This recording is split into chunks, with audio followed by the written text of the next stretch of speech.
Excellence, vous avez écouté différentes couches de la population d'Ilituri. Vous êtes à Bunia.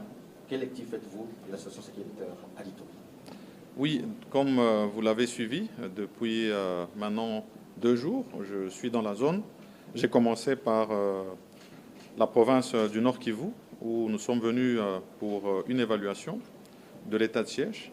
Et cette évaluation se poursuit ici dans la province de l'Ituri, particulièrement à Bunia. Et donc le message que j'ai à apporter, c'est d'abord un message de compassion. Parce que comme vous le savez, nous avons connu beaucoup de pertes en vie humaines, jusqu'encore récemment, dans le territoire des Roumou.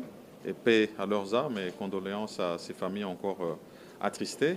Et message aussi d'encouragement à nos troupes qui sont sur le terrain tous les jours, qui se sacrifient, qui payent jusqu'au prix de leur vie.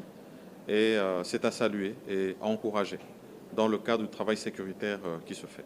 Et nous sommes ici dans la droite ligne de la vision de son Excellence, Monsieur le Président de la République, dans le cadre de la pacification de cette zone du pays, car comme vous le savez, c'est depuis plus de 20 ans qu'il sévit ici beaucoup d'insécurité et beaucoup de pertes en vies humaines.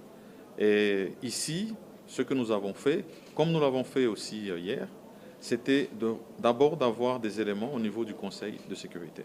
Nous avons été très bien accueillis par la population iturienne et nous leur disons merci pour l'accueil qu'ils ont bien voulu réserver à notre délégation, composée bien sûr des membres du gouvernement, mais aussi des députés et sénateurs originaires de la province de l'Ituri et membres de la commission défense et sécurité.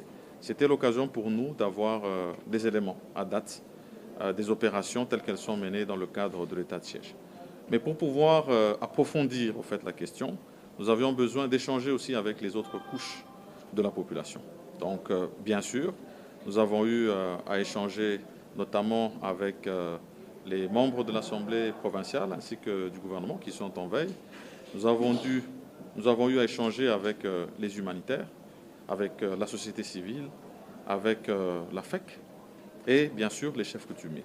Mais tout ceci dans le but d'avoir le ressenti de l'action qui est menée actuellement ici dans la province de l'Ituri. Ce qui a beaucoup capté notre attention, c'est ces questions humanitaires.